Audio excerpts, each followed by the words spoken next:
안녕하세요. 최근 들어서 빅테크 중에서도 유독 애플의 주가가 하락세를 걷고 있더라고요. 과연 AI, 이 인공지능이 애플의 그런 살아날 구멍이 될 수 있을지 확인해 보려고 오늘 내용 정리해 봤습니다. 일단 빅테크 사이에서 먼저 힘들었던 애플의 주가 한번 살펴보겠습니다. 지난 한 달 정도 기준으로 12%가량 하락하는 모습이었는데요.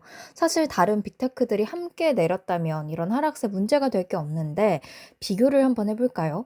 애플만 이렇게 12% 이상 하락하는 모습이었습니다. 다른 빅테크들, 아마존, 엔비디아, 마이크로소프트, 알파벳 모두 다 오르는 모습이었죠.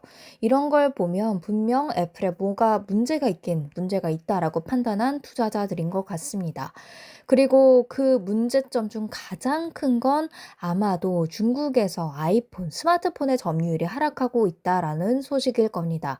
2023년 4분기와 2024년 4분기를 비교한 차트가 되겠는데요. 애플, 제가 네모칸 쳐놨죠. 지금 시장 점유율이 18.2% 하락하는 모습이었는데요. 다른 중국의 업체들 볼까요? 비보, 샤오미, 특히 화웨이 시장 점유율을 늘리는 그런 모습들 확인할 수가 있었고요.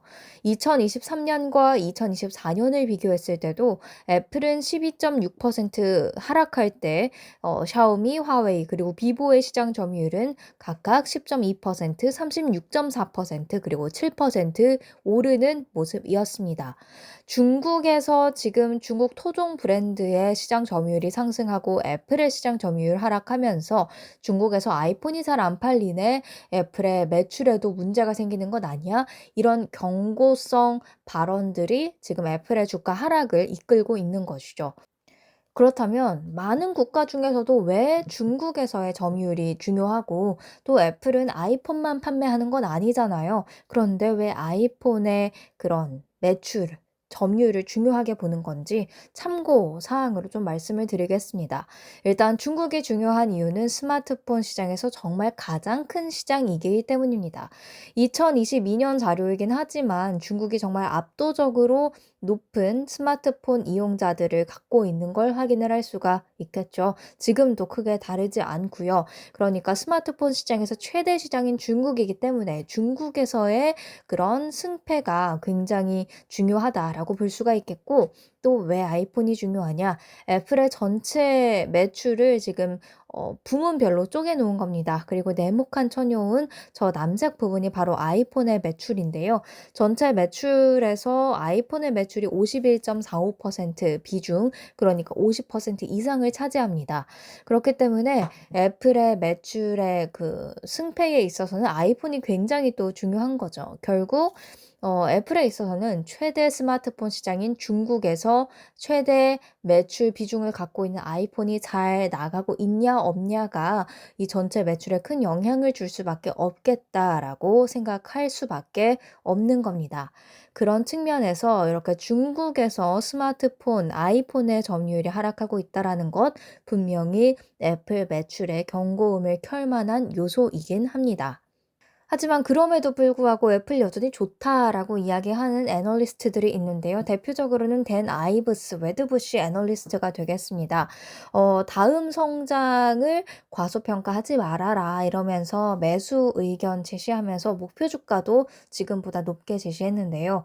사실 이 웨드부시 애널리스트만이 아니라요. 아래에 제가 또 1 월에 새롭게 투자 의견을 제시한 사람들을 어 목록을 가져왔는데 에버코어 ISI라든가 JP모건, 리드함, 시티, 뱅크 오브 아메리카 등 다 알고 계시는 증권사들에서도 투자 의견 1 월에 새롭게 매수로 바이로 제시를 했고요. 그중에서 JP모건은 $5 정도 목표 주가 하향했지만 시티는 오히려 목표 주가를 좀 크게 올리는 그런 모습들 확인할 수가 있었습니다.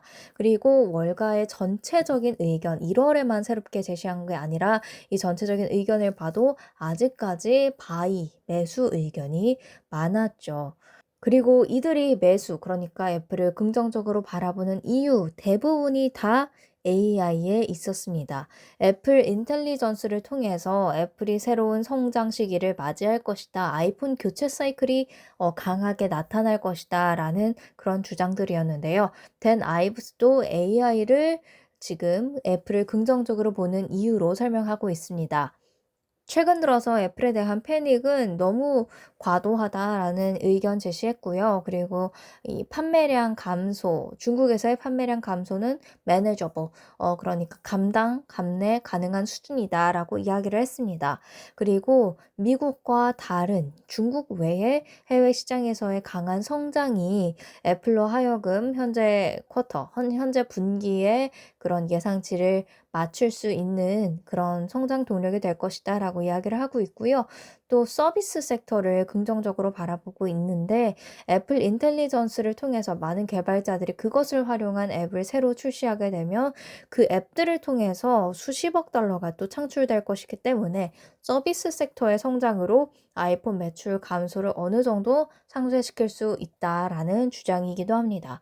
댄 아이브스의 주장이 맞을지 팩트 체크를 위해서 몇 가지 또 살펴봤어요. 일단 애플의 서비스업 분기별 매출이 되겠습니다. 지속적으로 최근 성장 흐름을 보이고 있다라는 것 확인할 수가 있고요. 지난해 처음으로 연간 1,000억 달러 매출 돌파하면서 긍정적인 흐름 이어가고 있고 또 이 서비스업이라는 게 마진율이 굉장히 높아요. 애플의 전체 마진율이 46.2% 가량이라면 서비스업만 따지고 봤을 땐 74%거든요. 그만큼 아이폰을 판매할 때보다도 서비스업을 잘 했을 때 하고 남는 그 마진이 높다라고 볼 수가 있기 때문에 댄 아이브스의 주장 설득력이 있기는 합니다. 그리고 이 아까 섹터별로 애플의 매출을 나눈 것 한번 보셨죠? 지금 네모칸 쳐져 있는 24.59%는 서비스업 매출 비중이 되겠는데요. 아이폰 다음으로 높은 비중을 차지하고 있긴 합니다. 그렇기 때문에 이 서비스업이 잘 해준다면 충분히 가능하다라고 보여지고 또 이것은 EU 지역에서 애플 인텔리전스 출시 관련된 애플의 공시가 되겠는데요. 보시면 4월에 이제 애플 인텔리전스가 EU 지역에도 출시가 될 거래요. 그렇다면 4월 이후 또 서비스업 매출이 크게 한번 성장할 수 있는 모멘텀을 가질 수 있기 때문에 그런 부분에서 지켜볼 필요가 있다라는 생각이 듭니다. 하지만 다시 돌아가서요. 중국과 아이폰을 놓치고 서비스업만 잘 나갔을 때는 과연 그 효과가 얼마나 클까? 약간의 의구심이 들긴 하거든요. 왜냐하면 여전히 아까 설명드렸던 대로 최대 스마트폰 시장에서 아이폰 매출 비중이 줄어들게 된다면 애플로서는 최대 시장에서 최대 효자 종목을 잃는 거기 때문에 분명히 문제가 될 수 있겠다라는 생각은 해 봅니다. 그래서 중국과 아이폰 두 가지 토끼를 동시에 잡으려면 어떻게 해야 될까라는 생각을 해봤을 때 중국에서 AI, 애플 인텔리전스가 뚫려야 한다라는 생각이 듭니다. 지금 중국에서는 여러 가지 정부 규제로 인해서 그 애플 인텔리전스가 출시가 안 돼 있거든요. 그리고 안 돼 있는데 AI 기능은 없는데 또 아이폰의 가격은 비싸요. 아이폰 16 프로가 지금 디스카운트를 받았음에도 불구하고 시작가가 약 8천 위안에 가깝거든요. 그런데 AI 기능을 갖고 있는 화웨이의 제품들, 그리고 가장 최신형이라고 할 수 있는 메이트 70 시리즈를 보면요. 70은 5,500 위안 정도에서 시작하고요. 프로 플러스가 프로가 또 있는데 프로 플러스는 8,500 위안 정도에 시작이 됩니다. 비교를 다시 해보면 애플 AI 기능이 없는데 프로가 8,000 위안에서 시작이 되고요. 프로 맥스 그러니까 뭐 화웨이로 따지면 단계 기준으로는 프로 플러스가 되겠죠. 프로 맥스 약 10,000위안에서 시작하거든요. 그런데 AI 기능이 있는 화웨이의 경우에는 프로 플러스가 8,500 위안이면 살 수 있다. AI 기능도 있는데 가격도 더 저렴하고 심지어 중국 브랜드야. 중국인들 입장에서는 화웨이가 현재로선 매력적일 수밖에 없겠죠. 그래서 지금 시장 점유율이 밀리고 있다라고 생각할 수가 있겠는데 만약에 애플이 여기서 AI 기능만 잘 갖고 오더라도 이제 화웨이와 비교가 될 수 있는 그런 단계. 오히려 AI 기능에 있어서는 애플이 더 뛰어날 수도 있는 그래서 다시 시장 점유율을 가져올 수도 있는 상황이 상황이기 때문에 중국에서 애플 인텔리전스 AI 기능이 뚫려야 된다라는 생각을 강하게 해봅니다. 그렇기 위해서 애플은 노력하고 있는데요. 지금 지난해 12월 중순자 기사입니다. 텐센트와 바이트댄스와 지금 AI 기능 출시를 위해서 협력하고 있다라고 하는데 중국 정부가 이 로컬 기업들과 손을 잡으면 어느 정도 규제를 허가해 줄 그런 상황에 있기 때문에 텐센트와 바이트댄스와 지금 손 잡으려는 노력하고 있는데 아직은 초기 단계라고 하고요. 이후로는 최신 기사가 아직까지는 업데이트된 게 없는 것으로 확인은 되고 있습니다. 그러니까 과연 애플이 텐센트 그리고 바이트댄스와 손을 잡고서 AI 기능을 중국에서 출시를 할 수 있을지 한번 지켜볼 필요가 있을 것 같습니다. 그렇게만 된다면 화웨이 시장 점유율을 충분히 뺏어올 수 있는 게 지금 화웨이가 미국의 제재로 최신 칩을 갖는 데에 어려움이 있거든요. 2025년 초에 최신형 AI 칩을 대량 생산하기 위해서 노력하고 있다라는 로이터의 지난 11월 기사인데요. 근데 보시면 수율이 문제입니다. 수율이라는 게 불량품이 얼마나 낮냐, 그러니까 불량 아닌 정상 제품에 얼마나 생산이 되냐 그것을 따지는 건데 지금 제재로 인해서 SMIC를 통해서 생산을 하고 있거든요. 그런데 SMIC도 같이 제재 대상에 올라가 있고 최신형 장비들을 조금 수급하는 데 무리가 있다 보니까 화웨이가 주문한 AI 최신형 칩의 수율이 20%밖에 안 된다고 해요.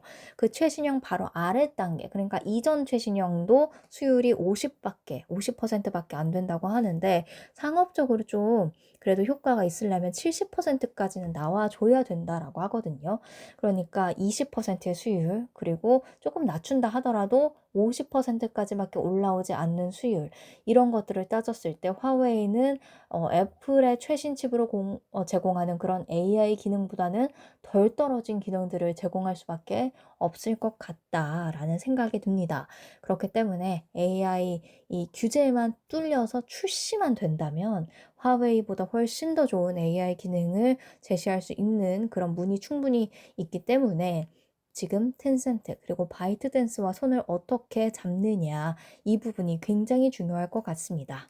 정리를 해보면요. 애플 AI를 돌파구로 삼는 것은 맞습니다. 그래서 두 가지를 따져보면 일단 중국 안에서는 로컬 기업들과 언제 어떻게 손을 잡아서 애플 인텔리전스를 출시할 것인가 그것이 매우 중요하고요. 또 EU 지역에는 4월에 애플 인텔리전스가 출시가 되잖아요. 그 이후에 댄 아이브스의 주장처럼 서비스 매출이 정말 폭발적으로 또 증가를 하는지 확인할 필요가 있을 것 같습니다.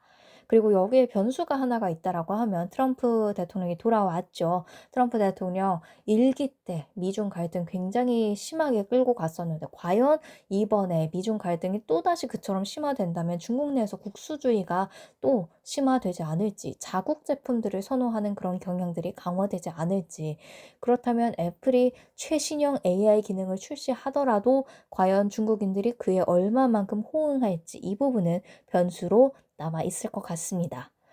애플은 현지 시간 1월 30일 장 마감 후에 실적을 공개하거든요. 실적 발표하면서 컨퍼런스 콜도 있을 예정인데 컨퍼런스 콜에서 AI에 대해서 어떤 이야기들을 하는지 앞서 말씀드렸던 이 두 가지 포인트 특히 집중하면서 들어보시면 좋을 것 같습니다.